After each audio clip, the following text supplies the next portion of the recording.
لا الہ تیری شان یا وحدہ تو خیال و تجسس تو ہی آرزو اللہ۔ آج میں سوچ رہا تھا کہ علماء کرام مشائخ اعظام ترغیبی بات کرتے رہتے ہیں، واعظ و نصیحت کرتے رہتے ہیں، اس کے باوجود بہت سارے لوگ ایسے ہیں جو واعظ و نصیحت سنتے بھی ہیں لیکن ان کی زندگیاں تبدیل نہیں ہوتی۔ نماز پڑھ لی، باجماعت پڑھتے ہیں، بیان بھی سنتے ہیں، لیکن ایک رنگ ہوتا ہے نا، صبغۃ اللہ ومن احسن من اللہ صبغہ، اللہ کا رنگ، اللہ کے رنگ سے بڑھیا رنگ کون سا ہو سکتا ہے؟ وہ رنگ نظر نہیں آتا۔ اس کی کیا وجہ ہے؟ وہ رنگ ہے کیا؟ پہلے میں یہ عرض کر دوں، وہ رنگ ہے کیا؟ اس کا مختصر جواب، جھٹکا سا جواب یہ ہے کہ انسان کا حلیہ سنت کے مطابق ہو۔ یہ شارٹ کٹ راستہ جواب ہے، اس کا حلیہ سنت کے مطابق ہو، یہ چینج نہیں آتی۔ اس کی کیا وجہ ہے؟ میں بعض اوقات جمعے کے بیان میں بھی اور دوسرے بیانات میں بعض باتیں بڑی سخت کرتا ہوں، اور وہ سخت بات جو ہوتی ہے نا، اصل میں سخت نہیں ہوتی، کہ اصولی بات ہوتی ہے، اور وہ اس لیے بھی ہوتی ہے کہ اندر سے دل جو ہے وہ جلا ہوا ہوتا ہے کہ اتنی ترغیب دینے کے باوجود سننے والوں کو بات سمجھ میں نہیں آتی۔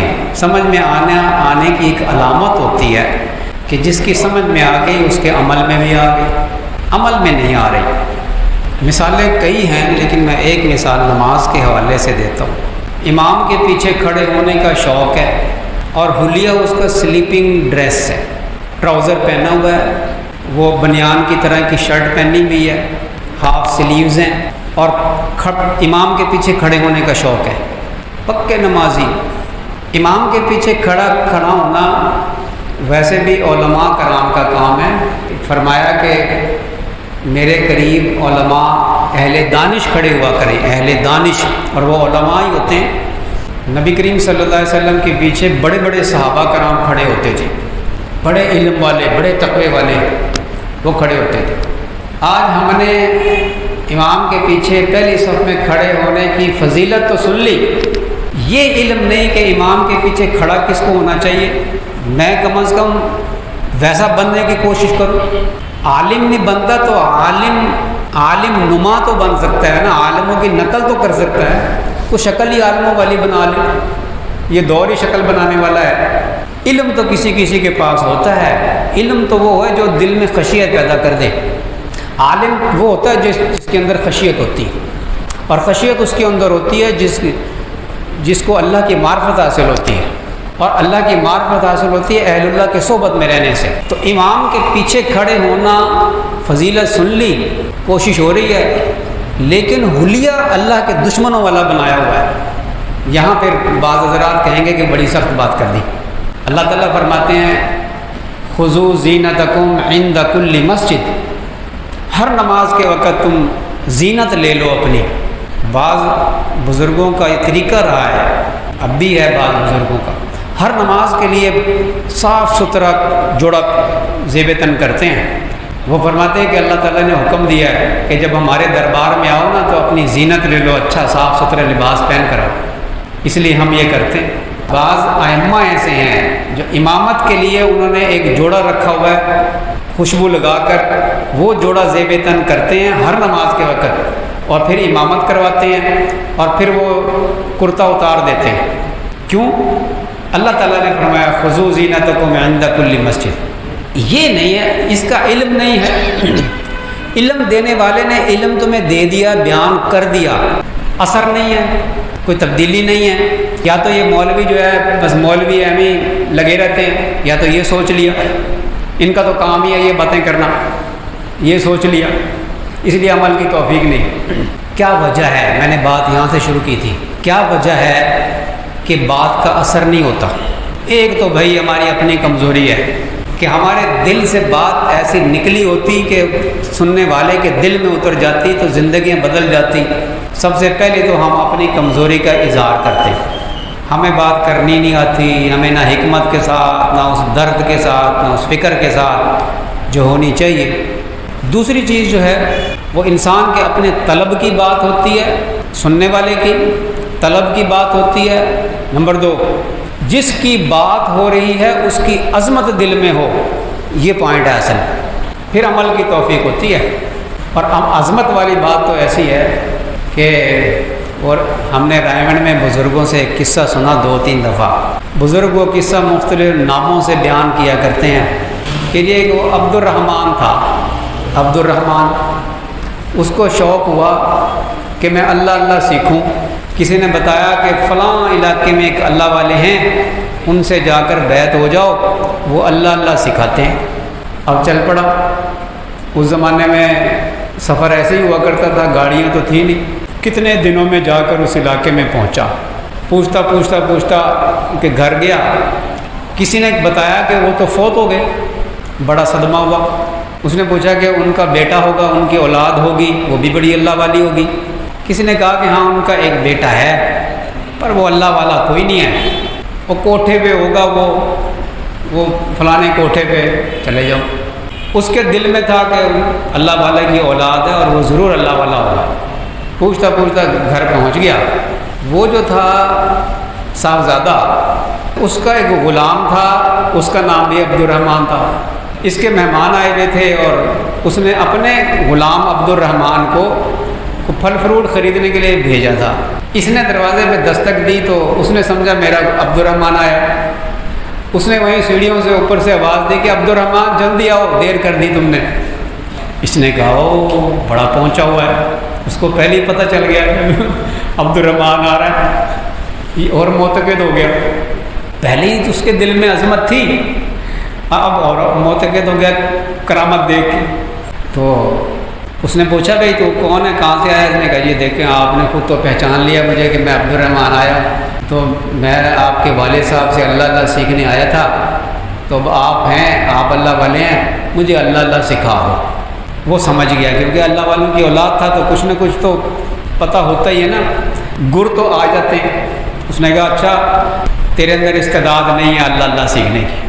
اس نے کہا نہیں، میں اتنی دور سے آیا ہوں سفر کر کے، آپ مہربانی کریں مجھے اللہ اللہ سکھا دیں۔ اس نے کہا اچھا تو بڑی طلب لے کر آیا ہے، تو ایسا کر ہمارے کھیتوں میں پانی لگایا کر، ہمارے جانور چرایا کر، خدمت کیا کر، خدمت سے جو ہے نا وہ اور یہ تسبیح کر لیا کر۔ تسبیح بتا دی۔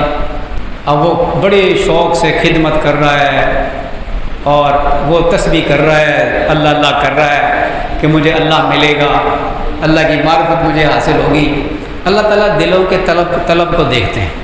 اللہ تعالیٰ نے مہربانی فرما دی اور اس کی خدمت، اس کا اخلاص وہ اتنا پسند آیا، اللہ نے اس کو ولایت کا درجہ عطا فرما دیا۔ اور ایسا ولایت کا درجہ عطا فرمایا کہ جب مراقبہ کرتا اس کو اللہ والوں کے مقامات نظر آتے ہیں۔ ایک دن اس نے سوچا کہ میرا شیخ جو ہے نا وہ اتنا کمال ہے کہ اس نے مجھے ذکر بتایا اور میں اللہ والا بن گیا، تو میں اس کا درجہ مقام تو دیکھوں کیا ہے۔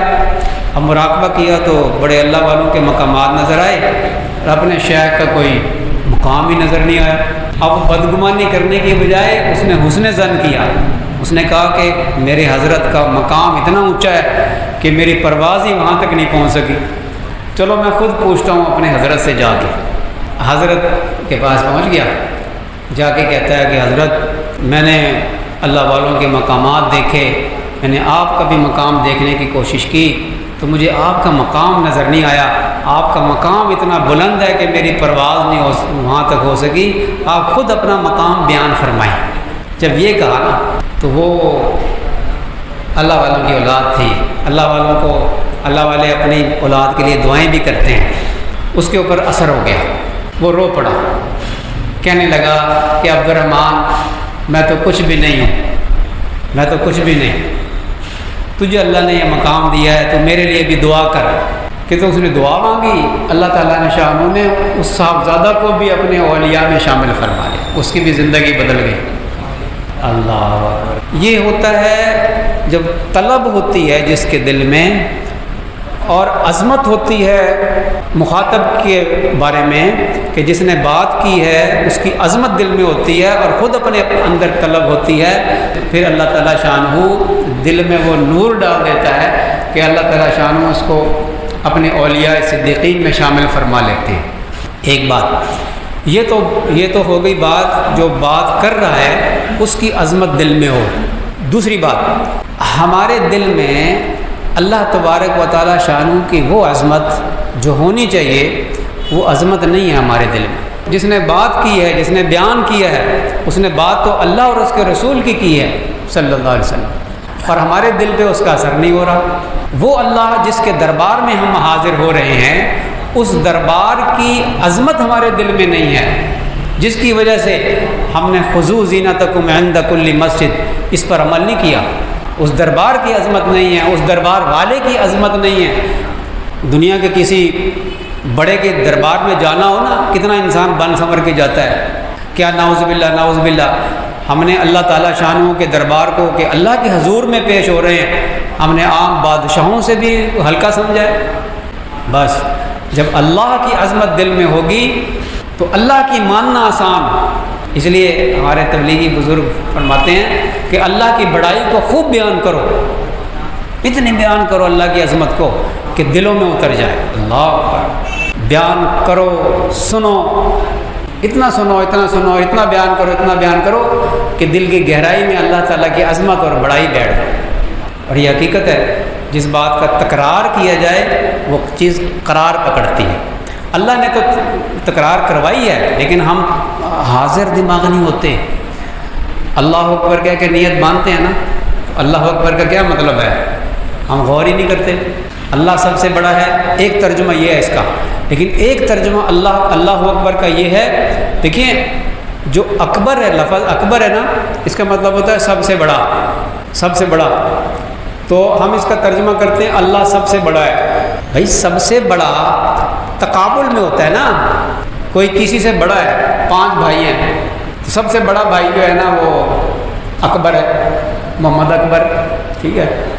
تو 5 جو سب سے بڑا ہے 5 بھائیوں میں، وہ 4 بھائیوں کے مقابلے میں بڑا ہے نا۔ تقابل جائزے میں سب سے بڑا اس کو کہتے ہیں۔ اللہ کا تقابل کس سے کریں گے آپ؟ کوئی ہے چیز، ہر چیز جو ہے وہ، یعنی ہر چیز کی چھٹائی کی کوئی حد ہی نہیں، اور اللہ کی بڑائی کی کوئی حد ہی نہیں۔ تو اس لیے ایک مطلب اللہ اکبر کا یہ ہے کہ اللہ ہی بڑے ہیں، سب چھوٹے ہیں، اور یہی اللہ کی شان کے مناسب مطلب ہے۔ اللہ ہی بڑے ہیں، اللہ ہی بڑے ہیں، اللہ کی بڑائی کی کوئی حد نہیں اور ہماری مخلوق کی چھٹائی کی کوئی حد نہیں۔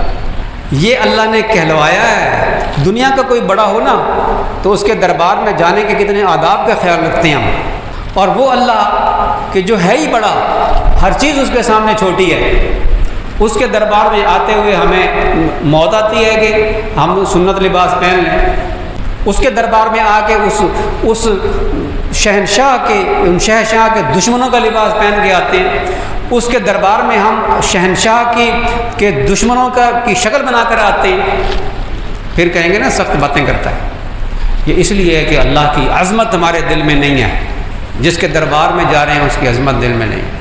ایک چوٹ دل میں لگ جائے نا، اور اللہ تعالیٰ اپنی معرفت کی بے پایہ سمندر سے ایک قطرہ ہمارے حلق میں اتار دے، ہماری زندگی ایسی نہ ہو جیسی اب ہے، بدل جائے، دیوانوں والی زندگی ہو، ہماری عاشقوں والی زندگی ہو۔ تو عمل کی جو توفیق نہیں ملتی، اور عمل میں اس کو بہت اہمیت دیا کرتا ہوں کہ انسان کا حلیہ سنت کے مطابق ہو، میں اس پہ بہت زور دیتا ہوں، اور زور دینا اس لیے زیادہ اہم سمجھتا ہوں کہ دوسرے علماء اور مشائخ کے ہاں اس پر زور نہیں دیا جاتا اس فتنے کے دور میں، اور شیطان چاہتا ہے کہ یہ راستے سے، یہ اصل راستے سے ہٹ جائے، سنت سے ہٹ جائے، سنت سے ہٹ کے زندگی گزارے، رفتہ رفتہ رفتہ رفتہ یہ غیروں کے دین پہ چلا جائے گا، وہ جانتا ہے۔ اور حلیے والا، صحیح حلیے والا جو ہے وہ بندہ، اس کو راستے سے ہٹانا آسان نہیں ہے، کیونکہ وہ دیوانہ ہے۔ دیوانے کو آپ پھسلا نہیں سکتے۔ دیوانہ تو کہتا ہے کہ بکواس کی تھی تو میں تیرا ڈیڑھ پاڑ دے سوں۔ دیوانہ تو ایسے ہوتا ہے، شیطان کو کہتا ہے کہ تو نے زیادہ بکواس کی تو میں تیری ایسی تیسی کر دوں۔ دیوانہ، اس لیے دیوانوں کی طرح، عاشقوں کی طرح زندگی گزارنی چاہیے۔ بات کا خلاصہ کیا نکلا؟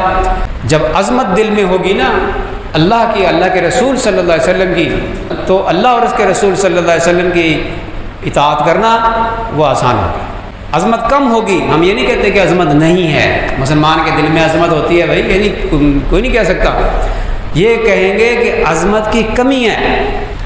اللہ تعالی ہمیں صحیح سمجھ عطا فرمائے، عمل کی توفیق عطا فرمائے۔